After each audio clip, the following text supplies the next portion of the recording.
We've got Aaron on the phone from Camden, New Jersey. How are you? Hey, how you doing today? I guess you can't remain anonymous if we say your name and where you're at. Yeah. Hey, I'm 16 years old. I'm the son of a pastor. We're church planning. We've moved from Philadelphia to New Jersey a couple times actually. But what kind of pastor? What's your question? I couldn't hear you. What kind of pastor? I don't understand. Like denomination? Is he we're Presbyterian. Okay. Yeah. So sorry, my question was. Oh yeah, so I'm coming into this conversation. I'm stating that I don't believe that I cannot prove the existence of God. Okay. Okay. Because he's not something that can be observed physically. I can't give any proof because, well, yes. Do you understand what I mean? Well, by proof, do you mean that you can't absolutely prove it, or do you mean that it's not something? I can't test him physically in the natural world. Okay. Okay. Do you believe that there's any way?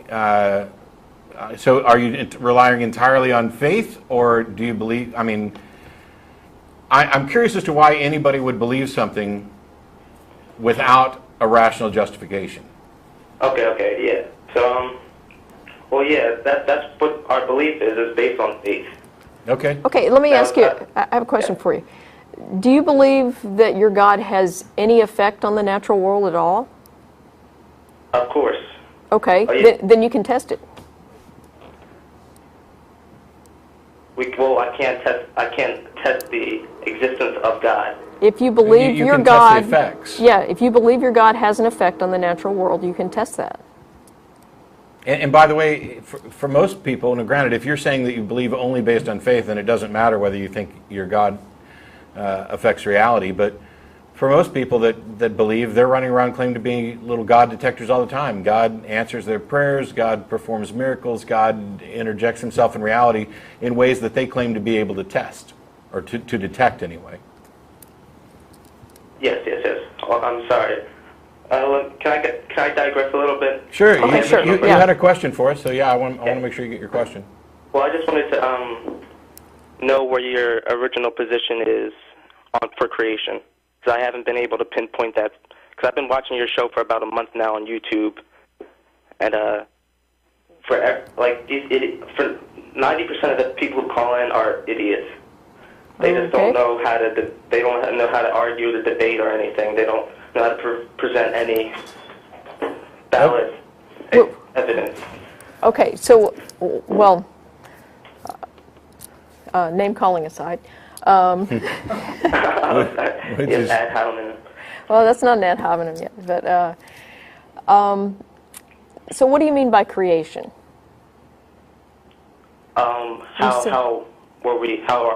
How are we here? Okay. How did the first living thing arise, or how did we? Yeah. Okay. Well, the answer right now is we don't know for sure. There are some interesting ideas. There's a field called abiogenesis that talks about, how living things arose. And I'm not sure if you're familiar with that, but if not, that would be an interesting thing to look at. Yeah, one of the reasons that Jen had asked what you mean by creation is because creation's a bit of a cheat, depending on what you're talking about. So if you're referring to the universe, for example, and calling it creation, then it's a bit of a cheat because you're presuming that it's something that was created or had a creator. Okay. So I don't know. I'm not completely sure what you're asking, but I'll give you my quick 30-second breakdown. Big Bang cosmology is the best current model we have for the origins of the universe, although we don't understand it entirely, and we could be wrong. Evolution explains the diversity of life after the beginnings of life. It is it is a theory, the theory of by natural selection, that explains the facts of evolution. So there's, the There's no scientific dispute on whether or not evolution actually occurs. When it comes to the origins of life, as Jen said, we don't know. And some of us aren't willing to pretend that we do know by claiming there was a God involved. All right, well, surely you do believe that there has to be something eternal. I don't know. I don't know why you would say that. I mean, we don't have any evidence that supports that. Well, I'm saying that because, so if I say there's a God, right? Okay. Well, you'll say, if I say God created the universe, well, you'll say, who created God? No, actually I wouldn't, because who created presumes that we're talking about a who. See, who... Okay, yeah. So but I'm fine with you saying God created the universe and God didn't need to be created. What I'm wondering is why on earth you think that you need to take that extra step, because there's a point at which we can't investigate any further back currently, and so it's a mystery. And what you're attempting to do is claim that you've answered this mystery by something that you can't explain or describe, can't prove exists, and I don't see how that's a useful... I mean, we tend to explain things in terms of other things we understand, and so if you try to solve the biggest mystery in the universe, is why does anything exist, by appealing to a bigger mystery, how is that any different from saying that universe-creating pixies who didn't need a creator started the universe? Well, that's not what I'm getting at. I'm just getting at for anybody to believe that we are here right now, we have to believe in an eternal being, or... No, we don't. We don't. And in fact, I think that's an unjustified belief. I mean, I believe I'm here right now, and I don't believe in an eternal someone. So how did we get here then? I don't know. We may never know. But that doesn't mean we're justified in plugging, something like a God in there. I mean, you said earlier that... No, even a cell could be eternal. It always had to be there for it to develop into where we are now. That actually doesn't help your case. I don't know what you mean, because cells most definitely... I'm not aware of any eternal cells or any eternal anything, and all the evidence we have for cells shows that they're not eternal. Yeah. Okay, sorry. I guess I'm confusing you guys a little bit, but let me ask. Well, what makes you think cells are eternal? No, for something to be... So if, for instance, if you believe in the Big Bang Theory, well, something had to be eternally there. No, something just had to be there before under some models. Yeah. Well, what was before that? We don't know. And that may not even be a valid question. Yeah, before the Big Bang, if time actually began with that, may not be a valid question. Okay. Well, then we can't. What's north of the North Pole? Yeah. Well, yeah, then we can't agree on that idea. We can't agree on the fact that North Pole is as north as you can get, and there's nothing north of the North Pole?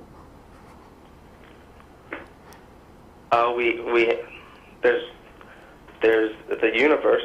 I guess that's my vague answer to that. Yeah, that's you kind of jumped the shark there, because that's north is a point of which there's nothing north of. That's the start. Everything is south of the North Pole. It's not like we expand north to the solar system and say that the moon is occasionally north of the North Pole. That's just not the way north works. All right. So, I have another idea. Well, I have a question for you, because at the beginning of the call you said that we can't test God in the natural world, but then you claim that God does have effects on the natural world. So those are contradictory claims. So my question to you is, if you believe that the universe and everything in it came into existence as a result of some God, what evidence causes you to think that? What piece of evidence points to a God? Yeah, I guess that's a good question, I guess. And like I said, it's faith, again, that we have. Sure. Okay. But that's guess not so. evidence. I can't argue against people's personal revelations, and I can't argue against a claim that we just have to believe it on faith. All I can say is that I see no good reason to take anything on faith. Faith is the excuse people give when they don't have a good reason, because if you have a good reason, you don't have to appeal to faith. And as long as faith can be used to equally justify competing claims, I don't know why anybody would want to make an appeal to it as if it's a virtue. It's not a virtue. It's vice. It's gullibility. All right. Okay. So I cannot give any evidence Okay. on how God. But Okay. here's what I'm going to ask. Okay. Sorry. I'm trying to organize my thoughts a little bit. So why wouldn't you guys want to believe in God? It's not that I don't want to believe in God. It's that I don't believe in God. And which God? Yeah, which God? You know? I The mean, God of the Bible. okay. Okay. It's So not. why wouldn't you want to believe in a being that loves you and that cares for you? I don't and see that offers that's, you- first of all, I don't see that that's the character of the God of the Bible. Yeah. Why not? Have you read the Bible? Yes, I have, and you'll say that he's a malicious God and Yes. Yes. he condones slavery and Yes. such things. Yes. Do you think that that's not true? That is not true. So you Where haven't in the read Bible it? does it? Where in the Bible does it say that he'll relieve suffering? You said that it wasn't true that he condoned slavery, so I'd like, have you not read Exodus 21 or Leviticus 25? 21:16? The whole verse, not just cherry picking, the whole verse. Yeah. Okay. The whole chapter. Is So- that what you're getting at? So, right there, explicitly, the Bible condones slavery and portrays it as the Word of God. So now either the Bible is wrong, or God was wrong, or you're wrong. About slavery. Just that one little topic. Well, I'm assuming you think slavery is immoral. Well, where does your morality come from? So you don't think slavery is immoral? You don't think it's immoral to own another human being as property? Oh, it definitely is. How did you determine that? Yeah, you surely didn't get that from the Bible. I mean, the Bible says the exact opposite. So you're not getting your morality from the Bible. Well, that's based on your eisegesis. No, it's based on No. the actual text. The Bible says the exact opposite of that.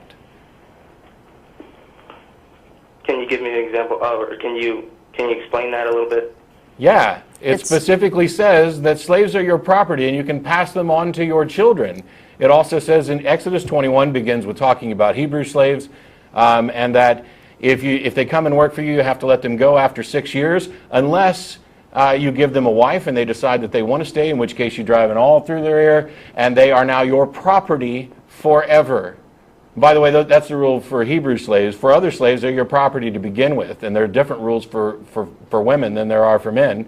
But that's all kind of curious that you don't seem to know this, and yet you've come to the conclusion that slavery is immoral, and you don't seem to think that the Bible condones slavery when it's explicit. I mean, you would think if there was a good and wise God that cared about human beings, that amongst those, first 10 commandments, there might be one that says, thou shalt not own another human being as property. But it doesn't say that. Instead, it says the exact opposite, and you've come to a conclusion that disagrees with the Bible. So I'm wondering what you think is right and why. Well, from what I've learned from my Christian school, I go to a Christian school in Haddonfield. But what I've learned about this topic, and I don't know much about slavery in the Bible at all. But I got a video up on my private YouTube channel, covers it in great detail, verses and all. Yeah, I was going to say, you should probably fix that. Because, Yeah, I mean, if you're going to run around saying the Bible doesn't condone slavery, and then after we point out that it does, you're going to say, well, I don't really know that much about slavery in the Bible. Well, you didn't even have to tell us that. We'd already figured that part out. No, but what I've learned about it is that slavery, in a few verses in the Bible, that it applied to men who were in poverty, so they would be sold into slavery, because as a slave, you'll be able to thrive. Really? Under a master. Yes. Okay, and so Somebody has sold you a ridiculous bill of goods. This is the excuse that theists, Christians in particular, often make when they're confronted with the fact that their book is patently immoral. First of all, it's absolutely absurd to try to claim that the Bible only supports indentured servitude, but I'll point out that I think indentured servitude pretty damn immoral as well, because there's no good reason to think that it's going to be equitably enforced. Second of all, it specifically says owning people as property that you can pass on to your kids. It also says that you can beat your slaves as long as they don't die within a day or two. Now, it says you must buy your slaves from the heathen who surround you. These people aren't people that owe you money. These are slaves. That's an explicit endorsement of the slave trade. Buy your slaves from the heathen around you. And then there are specific rules for what you can do about enslaving your own fellow Jews. And by the way, all of these rules only allow Jews to own slaves, because if you try to enslave a Jew, then you get plagues. Okay. Well, You have been sold some stuff that is not consistent with what the Bible actually says. This is a common apologetic tactic. It is an attempt to soften what the scriptures actually say, and you haven't bothered to look into it because you're just accepting whatever they feed you at that Christian school. That's not what I'm doing, but I'm just Okay. to further give foundation to my idea. I'm going to say, what the hell was I going to say? Hey, does Jesus? What do you believe about the end of? So what happens after this life? So do you guys believe like the world's going to end, the universe is going to end, right? Well, the current model, I'm pretty Eventually. sure, shows heat death eventually. Yeah. Eventually heat death. Yeah. Okay. So Well, let me backtrack a second, since we just answered that. Are you aware of Jesus making any comments at all about slaves? not I believe so. Do you happen to know what he might have said? Like, hey, slavery No. is wrong? No, he didn't say that. He said, slaves obey your masters. Yes. The only good thing you could tell a slave is to free themselves. Yeah. Yeah. Anyway, go on with your next question about the end of the universe or whatever. Why do you guys have any sense of morality if you guys just believe that at the end everything's going to be destroyed? What difference does it make if at the end everything's going to be destroyed? Okay, so I've got a car. Eventually it's going to end up in a junkyard. Does that mean it's of no value to me right now? Well, there's some hope because you believe that you're going to get another car. No, I'm actively using the car right now. It's of use to me now. It's of benefit now. The fact that it's going to end up in a junkyard someday doesn't make it useless now, does it? No, it doesn't. Okay, so the fact that the universe and life is going to end, the fact that I'm going to die doesn't make this day unvaluable, does it? Right now. No, it doesn't. So, okay, so we agree that this day is valuable right now to me, right? Yes, get there. Sure. So, since I have to share space with a bunch of other people, it's probably in my best interest to take a good look at what benefits me and what benefits everybody and what harms us, and to work with other people to try to create the best now and the best future that I possibly can, because I'm planning on living beyond today, right? Yes. What more do you need? I guess you've made a valid point, but I'd highly recommend you go ahead and hit Google, and while this is a bit self-promotional, Google superiority of secular morality, and you'll find a big talk I gave outlining how to build a secular moral system, and how a secular moral system is in fact the only moral system, and that religions don't have a moral system. They make pronouncements about morality. And I'd also take a look at the Euthyphro dilemma. The idea that is something moral because God's commanded, or do the gods command it because it's moral? And actually it originally began as pious, but it works for morality too. If something is only moral because God says so, then tomorrow God could say that rape and murder are moral, and that would make it true. Well, that's obviously flawed. And if rape and if God only says that rape and murder are immoral because they're already immoral, then what do we need a God for? He's just a messenger. There's nothing about that God that has any bearing on whether or not rape and murder are immoral. There's a lot of big topics out there, and I got a bunch of people waiting on the line, so I don't want to. You're welcome to call back, and you can email tv@atheist-community.org, and we'll be happy to take more questions. But we got 4 lines and people waiting, and there's only 20 minutes left. So. Yeah. all right. Thanks for the call, Thank you for Aaron. your time. Thanks. Actually, I'm glad we had somebody 16 years old who's obviously raised in a very Christian environment who's calling the show to talk about this stuff, because that's actually the part about Explore God that I think is very valuable for people. And I point out that I get a lot of email from teenagers, and I am always reluctant to engage too much. Yeah. Because I don't want to necessarily be pissing off anybody's parents and getting into fights about whether or not I'm unduly influencing their kids. So the big thing is, and we got several emails from people saying, "Oh, my parents are making me go to church." Yeah. Go. Yeah. Go, take lots of notes, ask lots of questions. If you ask too many questions, they may stop making you go. But it can't hurt you to take notes, because the more you understand about this, the better you're going to be able to have communications with people who don't understand it, which is 90% of the Christian community doesn't understand what they believe or why. Yes. Now think about if you're in this situation. I made up that statistic, by the way. Yeah. Start thinking about this problem that you have. Think like a social scientist. So you're now an anthropologist or a sociologist, and you are studying the Christian tribe in their native environment. Okay? If you were in that position somewhere, you can't go into their native environment until you're 18 or 21 in some places. So if you were, in doing field work or something as an anthropologist, you wouldn't be trying to avoid some tribe in their native environment. You'd be actively looking for this experience. So embrace it that way. Like Matt said, take a notebook. Take lots of notes. Yeah, I know some people, oh, it's boring, I hate it, it's whatever.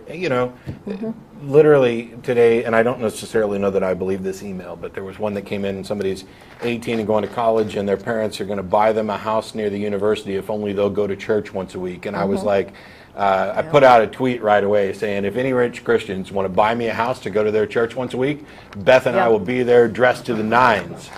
Okay? Yeah. Oh, I'm 18 and I'm worried about being indoctrinated. Are you kidding me? You're kind of past where, if you cannot actually go to church and sit there and not be indoctrinated at 18, we need some other work. Well, and if you're old enough to worry about being indoctrinated, you probably are not going to be indoctrinated. Yeah. Okay. Indoctrination relies on the fact that you don't tend to know that it's going on, or that it's even a thing sometimes. But